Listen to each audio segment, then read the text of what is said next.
right, we are going to continue with our post-race media availabilities here at Homestead-Miami Speedway. We are starting to be joined by members of our championship and race-winning team, which was the number 18 Joe Gibbs Racing Toyota. We have crew chief Adam Stevens here. This is Adam's second Monster Energy NASCAR Cup Series championship, and he is one of 15 crew chiefs to have won multiple titles. We will open up to questions. We can start up here in the front with Holly and then go to Jerry and Jim. Thank you. Holly Kane with the NASCAR Wire Service. Congratulations, Adam. I heard you say on TV that you felt some good juju this week. Could you just talk a little bit more about that? I mean, you felt good. Yeah, I did. You know, it felt a lot like 2015 to me, aside from the broken legs, obviously. But, you know, in 2015, Kyle came back. We got off to a pretty hot start, won a few races. We won Indy, and then we didn't win again until we got to Homestead. But we weren't running poorly. We were competitive. We were leading laps. We were toward the front, and it takes a lot of things to go your way to win a race. And one of those things that has to go your way is you can't make any mistakes. And, you know, this year it was kind of similar. We won some races early. We had tied a record for a top 10 streak or something, I'm told, early in the year, and had a couple races get away from us. But it wasn't because we weren't fast. It wasn't because we weren't prepared. They just didn't go our way. And there were some things that we could have done better and some circumstances that happened. You know, it's just the way that racing is. So it felt a little bit like that. We had to claw our way through the rounds. And, you know, we got in by virtue of points, which we've done 3 out of the 5 times we've made it. And, you know, it's about showing up and being your best when it matters the most. And tonight it mattered the most. We'll go to Jerry, Jim, and then Nate. Or Dustin, sorry. Jerry Jordan, KickingTheTires.net. What is it again? I mean, you guys, you know, coming in here, not a lot of people were picking you guys to win this. So obviously, the sentimental favorite was Denny, and then Truex was on. You know, seemed to be kind of the overall here. But you pulled it off. You persevered. You won led the most laps in the race. You and Kyle seem to, even when there's issues on the track, come through. What is it about that chemistry there? You know, it's part of the sport. You know, you have to be able to rely on each other and lean on each other, and through the good times and the bad times, we're able to do that. And you know, these races are hard to win. There's not one of them that I've won that's been easy, and it takes the hard work and dedication of all 550 JGR employees. You know, we don't employ all those people because they're not doing something that needs to be done. It takes every single one of them to come out here and win these races. And I think you've seen that with 19 wins that JGR had this year, that we're competitive. And through the dry spell that we had, we were competitive, you know, and Kyle and I felt like, you know, to come through here tonight, that it was going to take a near perfect night to come out here and win. And, you know, we expressed those views to the pit crew and to each other and to the team. And it was about being your best when it matters the most. And it's a Game 7 situation, and you can't afford to be back on your heels or holding back. You know, you have to run the race that's in front of you, and, you know, judge off what's the circumstances that everybody else is having. But, you know, it's just a tremendous belief in each other, that I know even through his worst day that he's doing everything he can do as a human. You know, we're all human and we all make mistakes. But, you know, it's just a tremendous belief in each other, I think, and that trickles down to the rest of the team. Go to Jim, Dustin, and then Jordan. Jim Utter, motorsport.com. Kind of along those lines, there's been at times during these playoffs that Kyle seemed a bit subdued. At times he seems a little perplexed about how things have turned out on the track. He's not been the greatest fan of the aero package. Mm-hmm. I just wondered, coming into this weekend, did you feel that despite all that he really believed that you guys were capable of coming out like it did tonight? Oh, sure. You know, Kyle's never wavered on the fact that when we put the car in the truck that we have what we need to win. And that's what makes it frustrating, right? Because As a company, we are winning races, and as a team, we are elite, and we do prepare to win, and we do execute to win. So when you don't win, it's frustrating.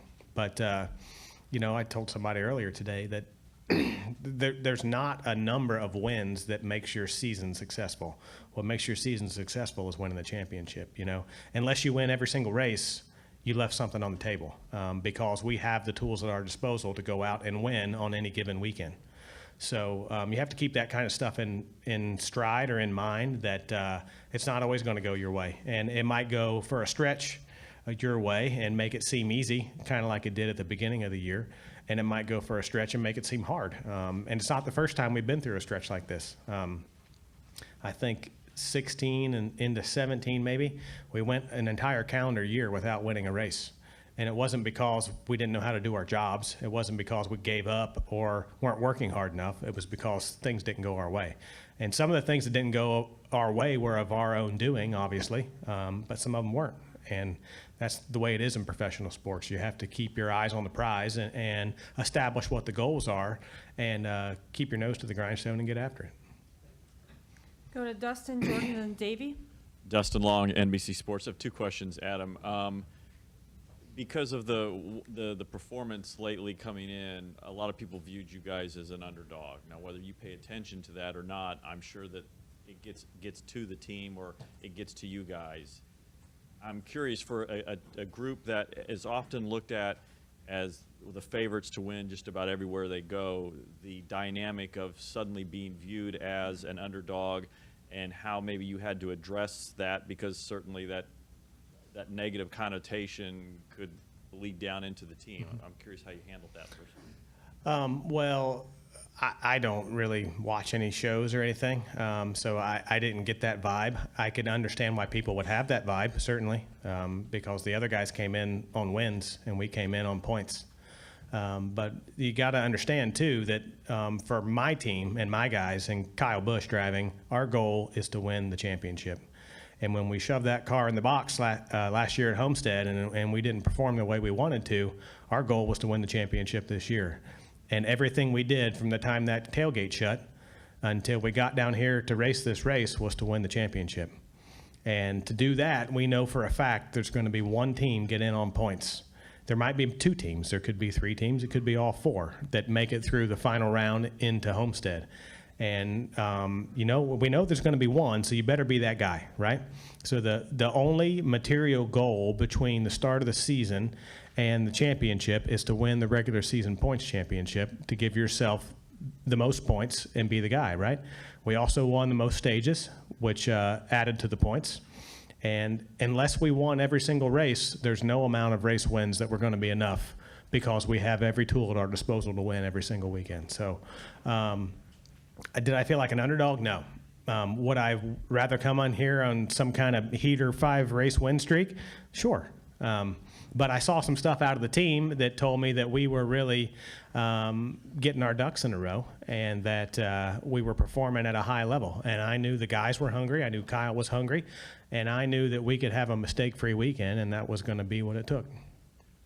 Obviously, you haven't won the championship every year, so you put the car in the hauler without being the champion most of the year. So I know you talked about, and Kyle's talked about, just how well you didn't run last year. What was the different? Was it any different frustration from last year, waiting 365 days compared to any of the other times you didn't win the championship? Sure. This is the Game 7 for us. And first off, you have to get to the Game 7. And second off, you want to be at your best. And last year we weren't at our best. I felt like not necessarily the car we brought, but some of the approach that we had coming into it wasn't right for my team, wasn't right for Kyle. And I wanted to remedy that situation in the best way possible, and that's to get here, number one, and number two, perform at a high level. And I feel like the shop worked really well with the teams and given us what we felt like we needed, and I think it showed tonight on the racetrack. Before we continue with questions, we're now joined by Joe Gibbs, owner of the championship-winning team. This is Joe Gibbs Racing's 5th Monster Energy Series championship. Go to Jordan, and then Davey and Jenna. Jordan Bianchi with The Athletic. This question's for Adam. Adam, have you, as a crew member or crew chief, ever seen tires placed on a car incorrectly? And how does that happen? Quite honestly, I have not seen it with my own eyes. I've heard about it in my first years in the sport. I have not actually seen it. How it happens is a physical mistake. They get misplaced because they are marked clearly. And I don't know if they were mismarked or misplaced. But I'm not really sure how exactly that happens. I bet they could tell you, and I bet it'll never happen again. We'll go to Davey, Jenna, and then Jacob. Davey Siegel with Front Stretch. Questions for Adam. Sorry, over here. Kyle seemed pretty subdued over the radio once he crossed the finish line. You got a little bit more hyped up about it, but were you surprised that he was kind of that calm, and do you think there was maybe a reason for that? No, I think it's just a matter of being that focused. And, you know, we've been through this rodeo before. And like I said earlier, you know, the goal is to win the championship. Not that achieving your goals is anticlimactic, because it's not. And it is a big deal. But I think the intense amount of focus and preparation and hard work that he put into it, it was probably more of a relief that it was over, you know, aside from the fact that we actually accomplished our goal. Go to Jenna, Jacob, and then Holly. Jenna Fryer, AP. I think both of you might be able to answer this. Adam, last year the 18 team had, I think, 2 bad pit stops in the race, and then today the 11 and the 19 had very bizarre things happen to them.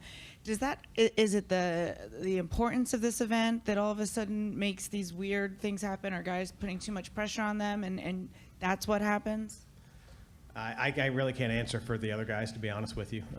But, you know, the way you phrase that, you know, in our situation, I didn't really visit with my guys and assess that situation because we are professionals. My guys don't need a rah-rah speech. They're all handpicked. They're all the best at what they do.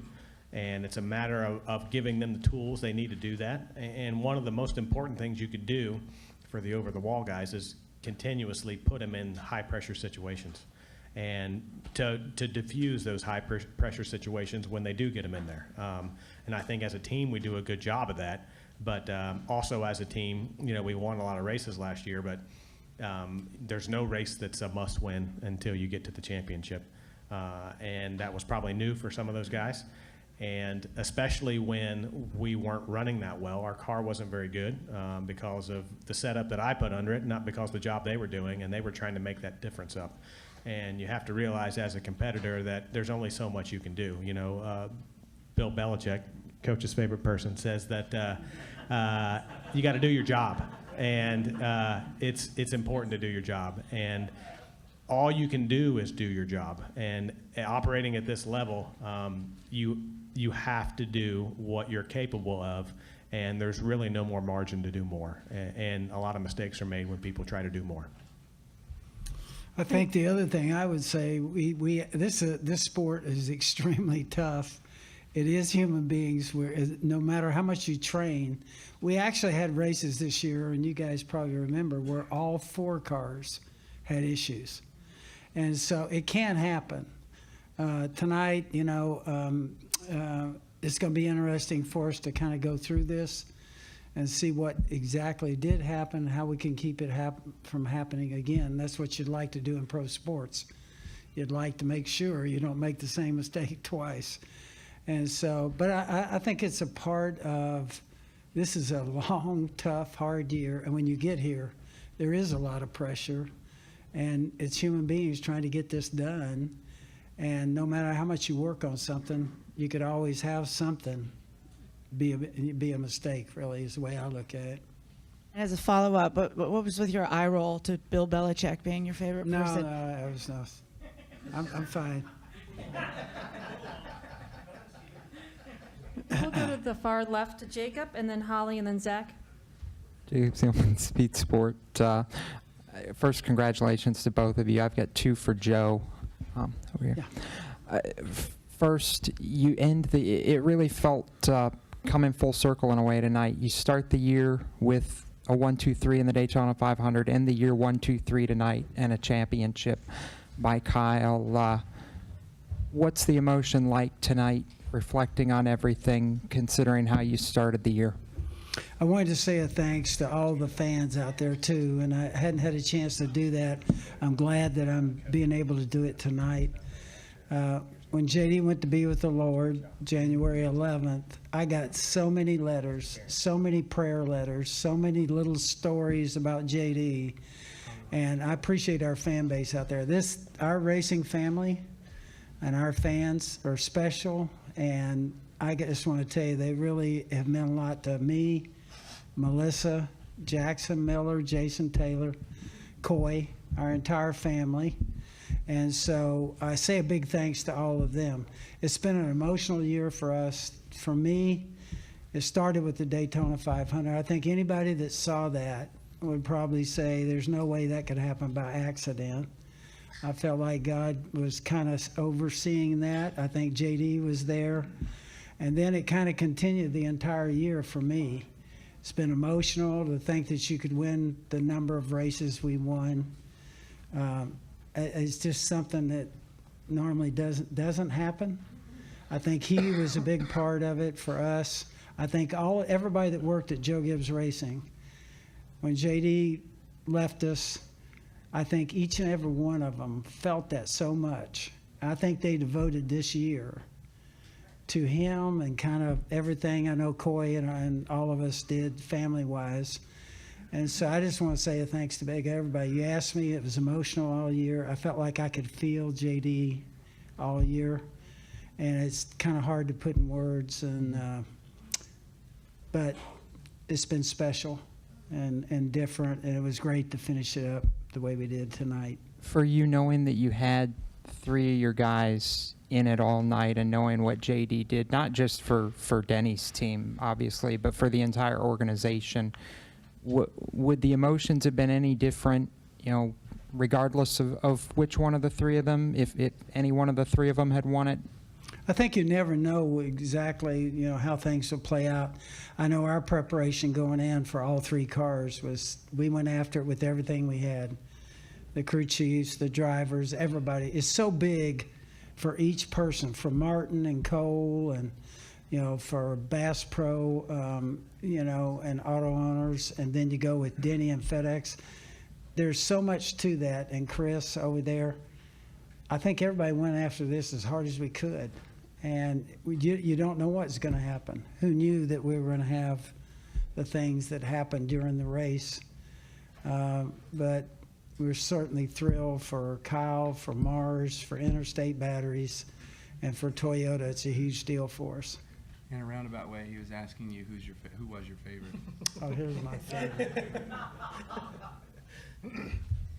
Please the 5th. I plead the 5th.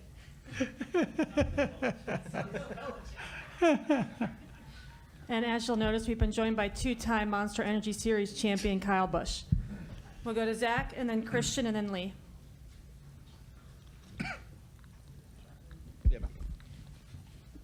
Zach Tanzaretti, kickingties.net for Joe. Who was really the initial push to get Kyle a part of Joe Gibbs Racing, either between you or JD? I know Kyle mentioned that on NBC that he never asked you. I think it was our entire organization, and we got a management group there that's been together for 20 years, and everybody kind of prayed about it and thought about it. We interviewed Kyle. Weren't sure we could talk him into coming our way, but I think everybody worked together on it, and certainly JD and Coy were a part of that, and our entire management group. I must have somehow passed the interview. You did. I could tell you a few things about that interview. We'll save it for our retirement tour. Yeah, let's don't divulge that. Christian Coley, frontstretch.com over here. First off, congratulations to y'all on the championship victory. This question's for Kyle and Adam. Ryan Blaney spoke about it last week at Phoenix that stage points seem to be the pusher to put all these people, all the drivers in the championship for. Tonight you won the second and the final stage. How did you feel like winning all the stages that you did during the regular season and during the playoffs help you tonight excel? Like I said earlier, the only thing we know for sure when the season starts is that one of us at least is going to get in on points. And you're a fool if you're not put yourself in position to be that guy. And as a team, our goal is to win the championship. Our goal next year is to win the championship, and we damn sure want to be the guy that has the most stage points and wins the regular season championship, so we have the most points in case we don't win one of those 3 races, that we're that guy. I think what you saw by the 4 cars that made it being the highest guys in stage points, well, 3 of them won a race, right? That's just by virtue of they're the 4 best cars that make it. And that's the cool thing about this system now, is it rewards the guys that run the best all year. And that's why we were all nose to tail majority of the race, is because there was the 4 best teams competing for the championship. Going to go to Lee, Jeff, and then Brian. Lee Spencer, RacingBoys.com. It's been longer than 10 minutes. Kyle, are you enjoying this yet? Yet or still?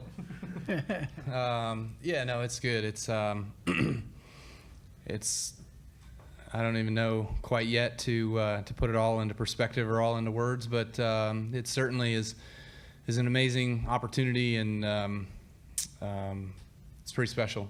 You know, just with everything that Joe had talked about and had mentioned from the start of the season and losing JD and all that sort of stuff, but then to have the beginning part of the season that we had, and then to kind of lose whatever we lost through you know, the last third, but to save the best for last and to come into here and score the win and score the championship is what it's all about. So can't thank this guy next to me enough, with Adam and the team that he has and has assembled, as well as the way that he leads and you know, expects the best out of all of us. And for Adam, after watching what happened to your competitors tonight and having won this championship before, does the winning team have to be flawless? I mean, does it have to just be sheer perfection? Because Truex came back, but I mean, the kind of track position he gave up was extreme. Yeah, I think so. You know, like I said just a minute ago, you're going to have the 4 best teams here, barring some unusual circumstance. And to beat the 4 best teams, you have to be at your absolute best. And you can't play it too safe in trying to avoid mistakes that you're outside of the maximum performance in any single area. You know, it took the pit crew doing they had the world record day on pit road tonight, even with adjustments. And it took the car being close, and we had to know that it was going to come to us when the sun went down, and it did. And it took Kyle on the track getting all he could get and not touching the fence and not making a mistake and not giving up too many spots on the restarts when it wasn't perfect.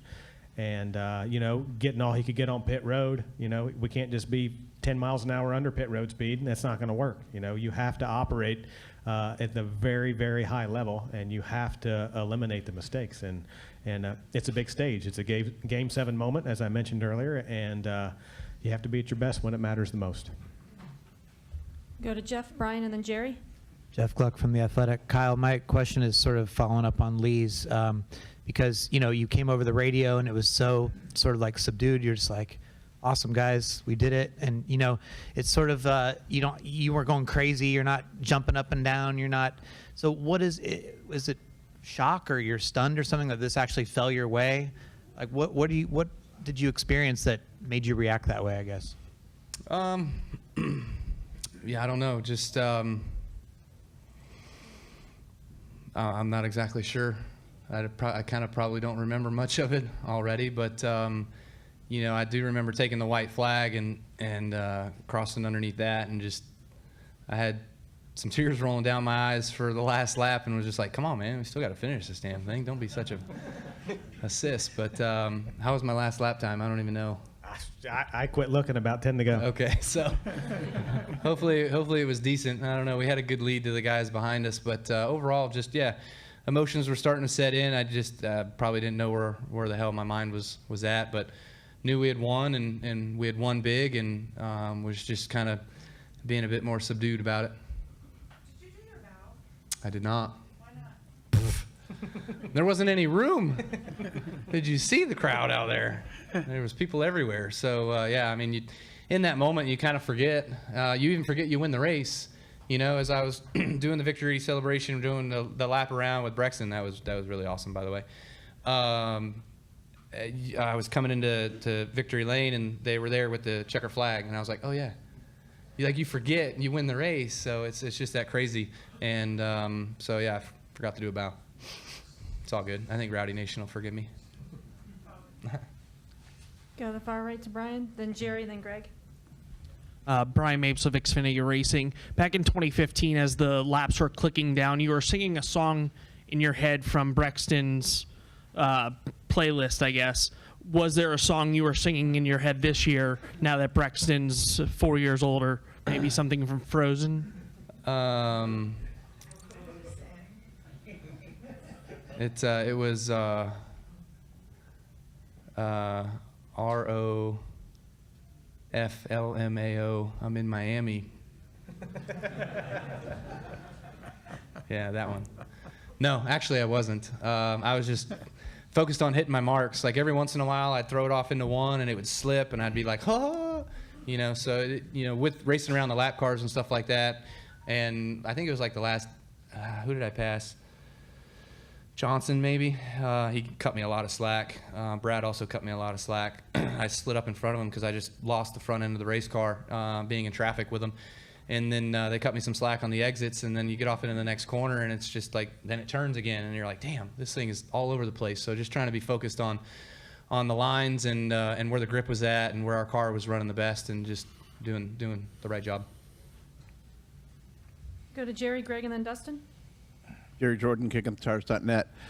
So Lee asked one of the questions I was going to ask, so I'll give my backup. How do you celebrate a second championship differently than you celebrate your first? Well, we don't get to go to my hometown of Vegas this time around, so we go to Nashville. So there's going to be some differences in Nashville, that's for sure. So hopefully somebody's got a hell of a plan, or they're orchestrating one at the moment. But found a few friends this year in the country music biz, so maybe we'll give them a call and see if they can't come on out, and we could have a hell of a party and put on a good show.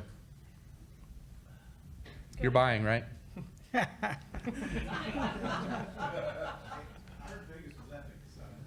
Vegas was good. Vegas was really good.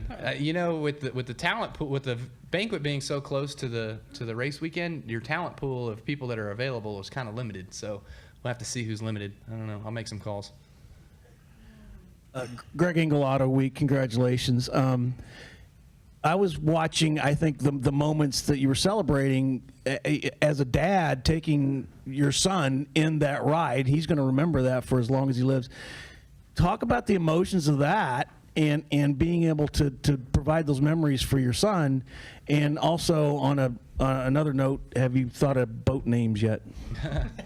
So Brexton actually came to me. I don't know if he got the idea from somebody else or if he just remembered it from Keelan doing it with Kevin, and said, Dad, can I go for the ride with you? And I was like, oh, hell, like, I'm good with it. So we asked the NASCAR guys, and they radioed up to the tower, and we got approval to be able to do that. So that was really, really special for Brexton, for me and Brexton, to be able to take in that moment and go for a ride around the track. And at first he was sitting down on the floorboard, and I was like, you can't see anything, man. So I was like, stand up a little bit. So he then was kneeling and holding onto the roll bar and stuff, and that was really, really cool. Got him a chance to go around, and I was smiling the whole damn time and looking over at him and making sure that he was having fun, enjoying in that moment. And we were waving at the camera that was in there and stuff. So it was a lot of fun, and thankful for that.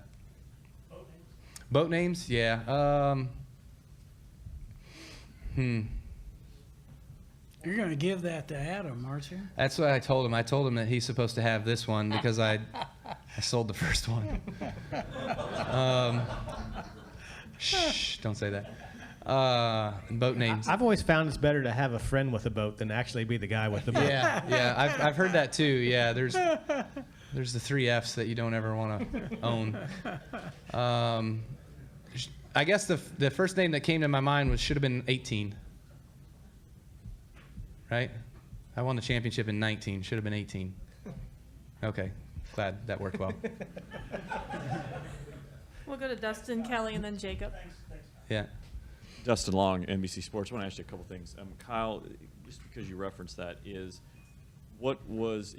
know you've talked about just not being able to perform as well here last year, and for an athlete, to only get so many opportunities at this. What was the wait like, or all the things that took place in the 365 days since, because you just don't get these opportunities? Yeah, I mean, fortunately for us and our group, we get these opportunities every year, 5 in a row. But you know, I think it's what Adam said best is earlier, that you know we prepare as hard as we can prepare and do everything that we know how to do and be ready for this moment. And sometimes you just kind of miss it somewhere, some way, somehow. And other times you're like we were in 15 or this year. Carl was in 16. We were in 17. It just didn't come to us, you know. But overall, we've been pretty stout here with fast race cars, and so I thank Adam for that. And you know, you come in here and when we first unloaded off the truck, I was really loose, kind of like we were here last year on entry especially, and I was like, oh hell, here we go. And then we worked on it. Adam did some really good adjustments to it early on in practice to get us to the tight side, and where I was really, really good at being able to rip it off the wall and had good rear security, and I was like, okay, now we're tight, but we found both sides of it, so at least we're not stuck with what we had like we did last year. So that was the defining moment for me of knowing that we had something for them, and we just had to go do our jobs and race it out. And I'm also curious, as an athlete, you have performed so well, and obviously a lot of people feel that, you know, you're the most talented driver and laud you for your success, and obviously worthy so.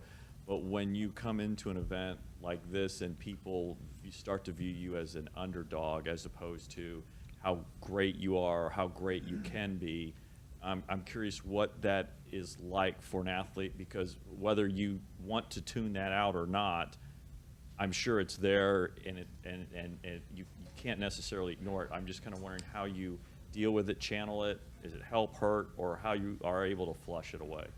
Yeah, I try to tune a lot of things out. You know, when I come to the racetracks, you know, people look at me certain ways that Brad probably said it best, that I'm an ASS, right? But that's just because I try to focus on what I got to do. And this guy here, and then the 15, this guy here also, but the 15 or 16 guys on my team are the most important people to me Friday, Saturday, Sunday. And so I know what work and everything that I do to prepare throughout the year, throughout the weeks, throughout the year, that gets us to these opportunities. And, you know, I just try to focus on my group and who I am around those guys, and they know about my focus and my determination and my work that gets us to these situations. And so, you know, not a lot of people outside my circle understand exactly who I am, because I just try to flush it out.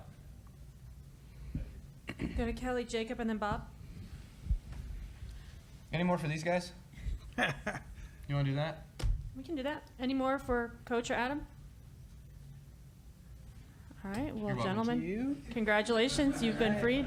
You got it, man. Yeah, man. I know how you work.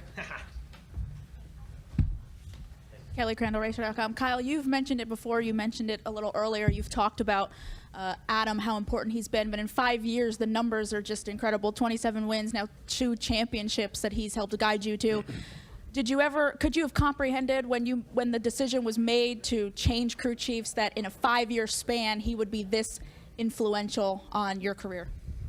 Probably not. Obviously, anytime you make a change like that, you hope for better. You hope for more success and whatever. But certainly, I do wish that I would have had more success with prior leadership. You know, I feel like I missed out in 18 with Addington for sure.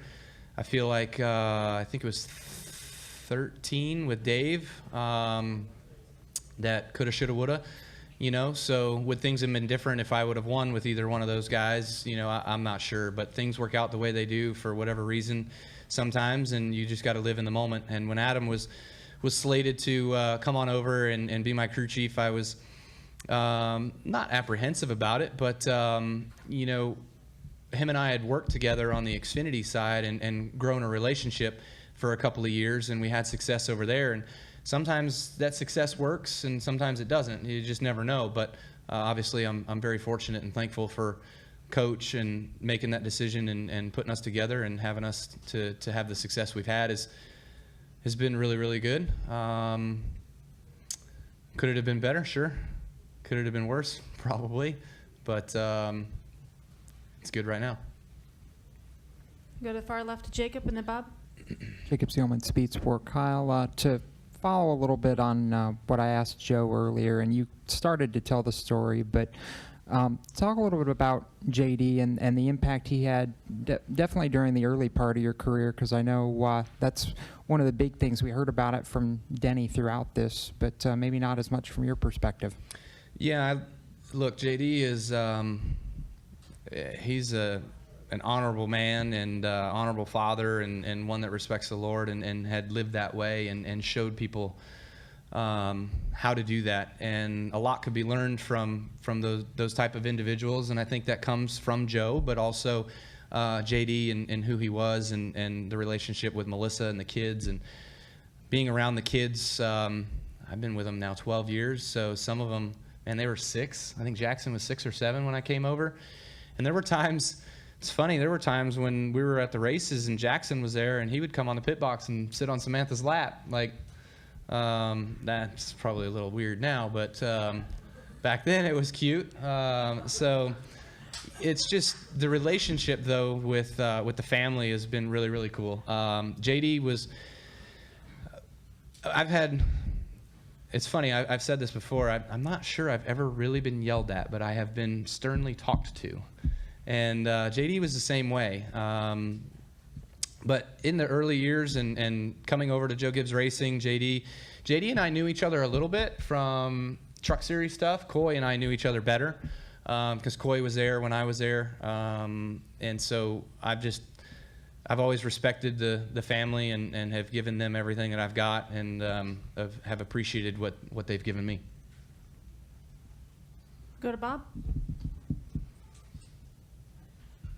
Bob Pockris, Fox Sports. Did you know you had a 10-second lead after Harvick pitted? And if so, what's going through your head if you have a 10-second lead? I knew I had a 9.7-second lead. I think they were telling me over the radio. So yeah, call it 10 if you will. And I was just trying to keep it somewhere around there. I was hoping that my car was fast enough. The way that it felt, it started to kind of feel a little different towards the end of the race and just didn't quite, especially the end of runs. Like in the beginning of the runs, car felt great. Like when we put tires on that thing, I was like, oh, hell yeah, we're fast. You know, and was just hoping that others weren't faster and that they weren't just running me down for some crazy reason. So I knew the 19 had speed all night. And obviously they showed that. They came from the farthest back probably there at the end to run runner up. But you know, I was just trying to continue to hit my marks and do the things that I've been doing all night long and not necessarily keep the gap big, but just underdrive the tire all the time to make sure that nothing crazy or stupid would happen. Do we have any final questions for the champ? The caution, yeah, I mean, that always crosses through your mind. So, like, as the run was going, I kept thinking in my mind, I'm like, okay, that's 5 laps in, that's 10 laps in. How's my car feeling? How's it driving? Because as soon as that caution would have flown, I would have been right on the radio talking to Adam, like, okay, this is what I need because I need to be better on fire off here, whatever, in determining how many laps were left and what the restart was going to be. So I was constantly thinking and being ready. Going to go back to Jeff and Dustin. I mean, along that same lines, it's just like, it feels like this sort of doesn't normally happen to you. Like, when you have a stretch where you're not winning or something, it's not like stuff falls into your lap, where if you have a dominant season or a dominant stretch, things might get taken away from you, and you're like, oh man, I had a good playoffs, and something happened and we didn't win. But to be sort of just so-so by your own standards and not win the whole playoffs, and then you win the championship, like, does that feel weird to you? Or does that surprise you? When was media day? Thursday. I think one of my lines was, "It's not what have you done for me lately. It's what can you do for me now." Right. So I think that that's true in itself. With all these guys that were fast, Denny being fast, I knew Denny was going to be good here. He's been good here. He's won here in 13. He was fast here a couple of years ago, I think, too. And Truex is always fast, always a force to be reckoned with, and same with Harvick, you know. But we knew the 4 was going to come here with their stuff that they've been fast with all year long, and we just didn't think that was going to end up being the ticket on the long runs. The short run, for sure, he was fast on the short run, right? And so again, to Bob's question, you know, if a caution come out and Harvick and myself come off pit road 1 and 2 with 10 laps to go, it was going to be damn hard to win. So yeah, you're right. It worked our way. It was long runs to the end. It was 50-something laps on both the last set of tires, and so that played right to us and how good we were. Dustin Long, NBC Sports. Did you get to throw Brexton eventually? Damn it! No, I didn't do that either. Everybody's like, do this, do this, do this, do that. So, anyways, we're gonna go do. We got more photos and stuff to take, so we'll do it. I got an idea already. Thanks. What is a moment like that for a dad to do that with a son in a situation like that? That's something most people are never going to experience. It's really cool. I was actually, when we were on the first stage, I was thinking about doing it there, and I was like, it's kind of small. There's a few people up here. No, I don't want to do it here. And then when we were on the next stage, we kind of got ushered out of there pretty quick, so I didn't think of it. But I asked him if he wanted to sit in the trophy for the photos, and he was like, Dad, I'm too big for that. So I was like, okay, you know, let him do what he wants to do. It's fine. Huh? No, when we were out on the racetrack, right when I got out of the car, he was like, Dad, does this mean you can throw me because you won the race? So I was like, yep, that's right, we will. So anyways, what'd you say? What's your question? You good? Yeah, no, I just asked if we got that. Just the opportunity to follow, do that with his son. Yeah, so yeah, just having him here and having him 4.5 now, and I hope that, I can't remember my memories of how old I was when I started remembering things. I was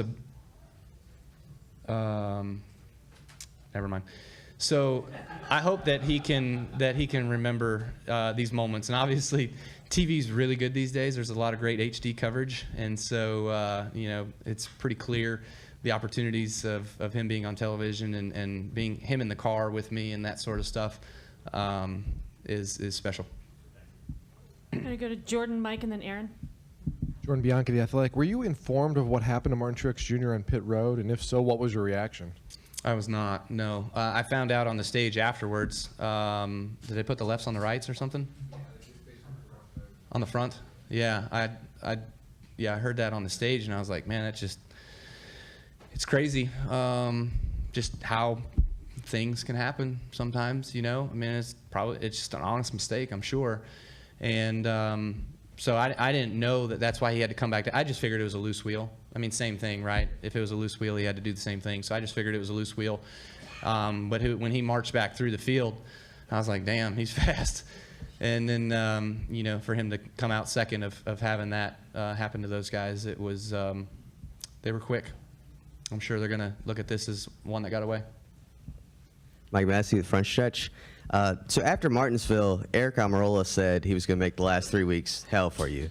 Unless he has a strange idea what hell is, I don't think he did that. So I'm just wondering, did you patch things up with him prior to, the last couple of weeks? I did not. No, I didn't reach out to him or anything. I just thought that it was a Martinsville thing. You know, I spent time and laps of working him over and trying to get by him cleanly, and I did that. And then first time he got back to me on the next run, he just ran over me, and I crowded him, and we got together. You know, so that's Martinsville. That stuff happens. But you know, there was a couple moments where I figured he would maybe try something or whatever. But Texas, we saw each other for like 5 laps, and then I never saw him again because he drove away. And then Phoenix, I don't remember. I think we were around him a couple times, and I don't remember what was happening. And then tonight, I had to put him a lap down there towards the end of the race, and he was fine. And I think that's respect. For one, because even other guys that I had issues with, Bubba waved me by, Stenhouse waved me by, like these guys, that you would think are going to make your life hell, whatever. In the championship race, in that moment, they know what that means, and I would do the same. Larson was probably my biggest pain in the neck tonight, but I had fun racing with him. You know, I thought that was pretty cool. This place is really racy. It's a great place to do that. Myself and Harvick had a lot of fun as well too. That was, I'm sure you know what I thought about in that moment too? It was funny, was it 2010 where he flat out wrecked me on the front stretch and was like, that kid was running all over like a clown all day or whatever. Yeah, so I thought about that. I was like, looks a little eerie, doesn't it, buddy? But times are different, and things are different between he and I. So it was pretty cool. I had a smile on my face once I marched away. Aaron Bearden, Motorsports Beat. Kyle, this is your second championship, first two-time champion we've had since Jimmy and Tony, and it pushes you past guys like your brother Kurt and Brad and Matt Kenseth. So does that hold any significance to you, especially in the position you're in, win-wise, where you're already kind of among them? Does that second title hold any extra weight for you? I guess. You know, I would like to think that anytime you're able to win more races and more championships, that it helps your stature and helps you become, I don't know what it helps you become, I guess, more successful. But, you know, it's all about just doing our job to me. You know, I would love to be sitting here right now talking about 8. You know, I've been in the sport for 14, 15 years, whatever this season is for me. And so, you know, we're only talking about 2. So it's nice to have the success that we have. Take it when you get it. But there's certainly a few missed opportunities for sure. Go to Jenna. Kyle, what do you make of JGR winning 19 of 36 races and in a year with a new rules package and all the other things that were thrown at you? How does one organization set the record for wins? Hell yeah. Good for us. Great for us. Everybody, you know, Joe is a phenomenal leader. I think Joe said it too. You know, I'm not so sure that everybody just didn't dig in as hard as they could. And, you know, when it's 4 o'clock and it's time to go home, they don't leave until 4:20, you know, or 4:30 or whatever it might be. So I think that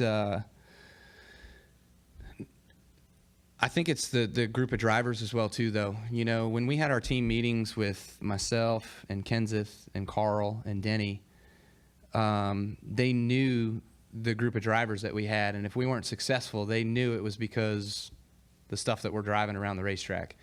And so I think the same is to be said for the Kyle, the Denny, and the Martin, and Jones too. You know, because the better you make the stuff for us 3, the better it's going to make Jones as well too. And I think that we just all have really good communication, and the way that we all share. And I don't know how everything went this morning, you know, with last adjustments and whatever, if all that was shared or not. But we had our team meetings the same as we had all year long this weekend. I think Jenna had a follow-up. What do you think it means to Joe? You guys opened the season 1-2-3 at Daytona, and you closed the season 1-2-3 at Homestead. I mean, it seems. Did we finish 1-2-3? Yeah, Jones was 3rd. Yeah. Oh, Jones was 3rd. Cool. Yeah. I didn't even know that. So I mean, 'cause I knew Denny just passed me to get his lap back at the end, so I didn't know that where he was at. I mean, that's pretty unusual, you know. Yeah. So do you think that means something for Joe in this year that? Well, thinks damn that- sure better. What else can we do for the guy? I mean, damn. But that shows. That man is relentless, and he is at the shop, whether it's 7 or 8 o'clock in the morning, every single morning. He is there, and he works, and this is his life. This is what he does. Same as me, this is what he does, and I think that's why we respect each other so much and we get along so well. And what we do is if he's at home and in North Carolina, he's at the shop, and if he's got to go somewhere and get on an airplane and fly somewhere, it's for his race team or his family. There's certain times where it's for his family, of course, too, but, you know, that's just that's how a leader is, and everybody follows the leader that you have from the top. Go to Michelle. Michelle Martinelli, USA Today. How does the feeling of winning 2 championships compare to 1? Is it similarly satisfying, or more so, or less so? This one feels like the first, like today, you know, but like getting into next year, being 2-time is going to be cool. I'm certainly looking forward to that, and I'm just, again, I can say it over and over again, but it's just about the people that you're around and the people that you work with, and certainly everybody at Toyota and TRD and Joe Gibbs Racing and TRD, Costa Mesa, Salisbury, everybody that does everything for us, and whether it's David Wilson or Graves, they're in our team meetings as well too, and so it's important to all of us to be successful. And for me to have a second championship, I mean, it wouldn't have mattered if Denny won his first or Martin won his second. It's the collective team in what we do and who we are. Go to the far right to Davey. Davey Siegel with Front Stretch. Kyle, Adam said that this year and tonight, kind of culminating with it, kind of reminded him of the 2015 season, minus the broken leg, of course. Yeah. Did it I remind won a full-time championship. What do you know? Did this hey, year? So does anybody know what the score would be with the old Winston Cup points? I won the old way too. Thank you. Did tonight remind you, and this year as a whole remind you any of 2015 at all, like Adam said? Yeah, no, it did. It certainly reminded me. We won, I think the Brickyard maybe was our last win, or something after that was our last win in 15, and then we won Homestead. And then this year, kind of the same thing, Pocono, and then all the way to Homestead. So looked awfully familiar. Man, it sucks when y'all want to talk about 21 race winless streaks. Damn, sorry, but well, it's 0 right now, and hopefully it's 0 again after we run the next race. That's all I gotta say, because that one's a big one that I have yet to get. Go to Dan. Dan Gelson, AP. Kyle, do you feel like this might boost your popularity? Did you get a sense? I don't need to be any more popular. I don't. No. But anyway. Oh, I am by far most popular. I'm just not going to win the award. What else you got? That's pretty good. Okay. All right. Well, on that note, congratulations, Oh, Kyle. cool. Right on. All right. Enjoy your celebration. Hey, Rowdy Nation, be sure to vote. There's still votes are open for most popular driver award, so we'll take all we can get. All right.